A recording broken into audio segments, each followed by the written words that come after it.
Greetings, fellow Warriors fans.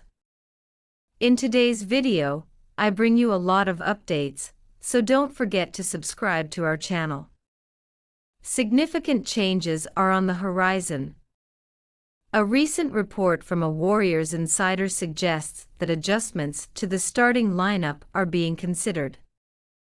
One of the team's key players might be moved to the bench following a heavy loss to the Rockets, creating an opportunity for another athlete to return to the rotation. Today we'll explore everything that's known so far of the potential implications as the series progresses. Additionally, an AI-based approach has proposed what it considers to be the ideal starting lineup. The results may surprise you, especially since many fans have been asking for such changes for months. Before we move forward, it's crucial that supporters stay up to date. We release daily videos covering everything related to the team. I appreciate everyone who is part of this community. This is the rumor going around. An insider made a prediction about a possible upcoming change. Before diving into the details, it's worth reflecting on what alterations should be made to ensure a win in the next game. The source is a respected figure who has followed the team for decades and has a strong track record of accurate forecasts. So even though this is just a theory, there is a degree of credibility to it. It was indicated that if there's a rotation change, a particular player might return to the starting five. Although his shooting hasn't been at its best, he's seen as the Warriors' most complete option for that position. If the team wants to keep winning, his performance will be key. In the last game, he stood out, helping the team recover after a difficult start. Looking ahead to the next matchup, there will be a change in the starting lineup. While his shooting has been inconsistent, this player is considered the most balanced option for the team. If the goal is to maintain a winning streak, much will depend on how he performs. In the previous game, he made a strong impact, scoring a solid number of points, grabbing key rebounds, and shooting efficiently from three-point range and the free throw line. His contribution was vital in closing the scoring gap.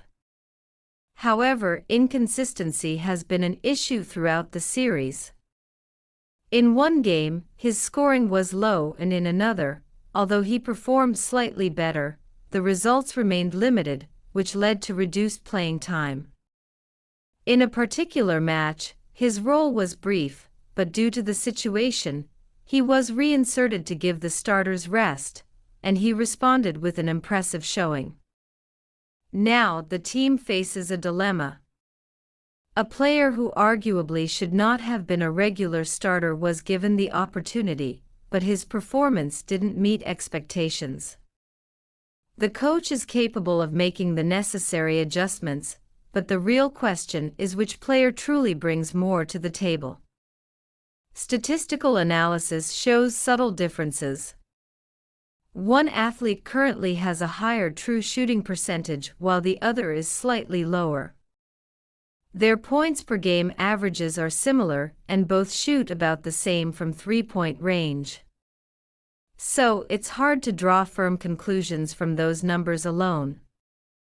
During these playoffs, one player has a 57% field goal percentage while the other sits at 51%. One averages roughly 11 points per game, the other about 9. Both are shooting threes at similar rates, around 33 to 34%.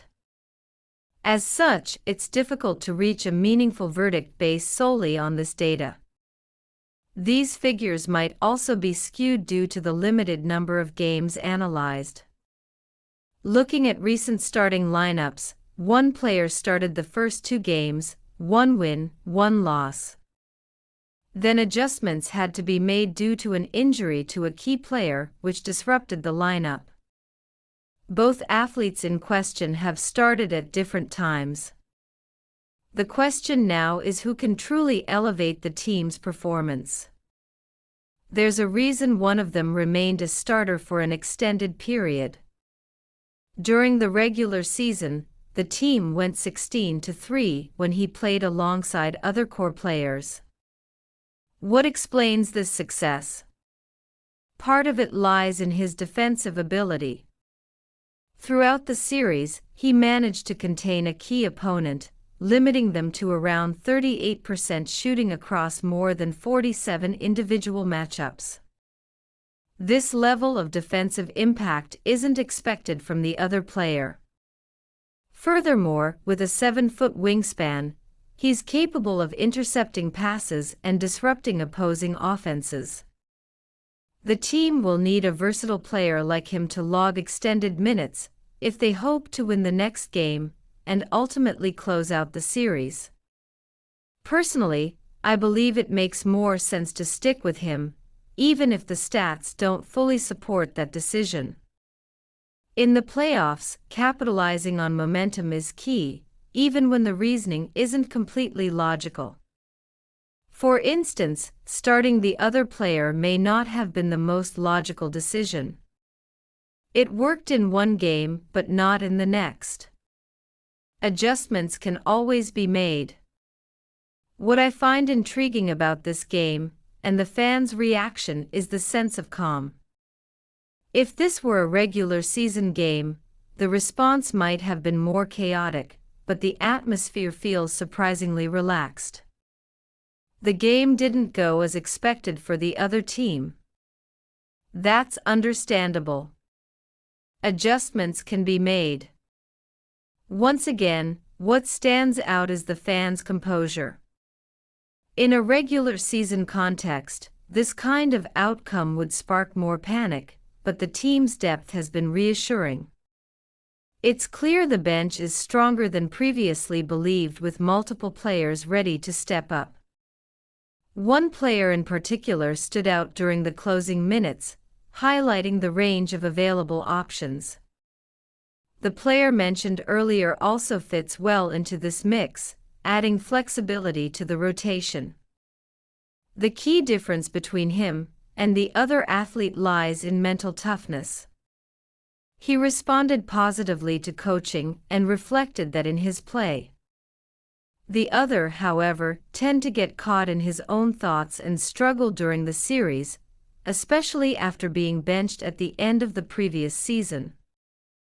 I believe the mentally tougher player would handle a return to the starting lineup more effectively. He doesn't take offense easily and understands his role off the bench. He's the team's X factor, capable of providing an instant scoring burst. Regarding the other player, there was an update about his availability for Game 6. Many were curious about his absence in Game 5. It was reported that he had a severe headache but is now feeling better and will be available for the next matchup. If the team plans to make a deeper playoff run, even into the second round, he'll be someone they need to use in meaningful minutes. So, reintegrating him into the rotation is wise. Still, there's an unsettling feeling about the situation. A source mentioned he wasn't even on the bench recently. Then suddenly he missed a game with a headache. These events raise questions. Some have labeled me a conspiracy theorist, and maybe I am. But I've been getting information from people close to the team. Living in San Francisco gives me a unique vantage point and access to insights that suggest there's more to this story. But I'll leave that aside for now. I'm confident the truth will come out in the months ahead. And I suspect his absence has more to do with mental health than game performance. That said, I'm curious to hear your thoughts in the comments. I'll hold to my opinion as it's based on what I've heard. Returning to the player in question, there's been much debate over lineup combinations and whether he fits alongside another key player. That got me thinking, it might be interesting to consult AI on what the best starting lineup would look like. While I can analyze the data myself, I was curious to see what AI would suggest for Game 6. With this player back in starting 5, he had started earlier in the series but played only a few minutes and didn't make much of an impact. According to AI, the ideal lineup includes some key names. After reviewing the data, I have to admit the AI suggestion might not be entirely accurate, which serves as a reminder. Always verify what you get from these tools. I'm looking forward to hearing your strategies for Game 6 and what adjustments you think should be made. It's important to note that some information presented may be inaccurate, which underscores the need to verify data when it's shared. There's strong interest in what changes should be considered for the next game. What do you think is necessary? Share your thoughts in the comments, and we'll continue the conversation tomorrow, hopefully after a Warriors win. There's hope for a positive outcome, but I'll refrain from making predictions that might jinx the result. So for now, we'll pause this discussion and pick it back up soon. Before we continue, make sure to leave a like and subscribe to the channel so you won't miss any exclusive Dubs updates. Let's keep going. In a candid and unexpected revelation, Klay Thompson has admitted that he regrets leaving the Golden State Warriors, the franchise where he became a household name and won 4 NBA championships. After spending over a decade with the team that drafted him in 2011, Thompson's departure was one of the most emotional moments in recent Warriors history. Now, months after the move, the veteran shooting guard is speaking out about the weight of his decision.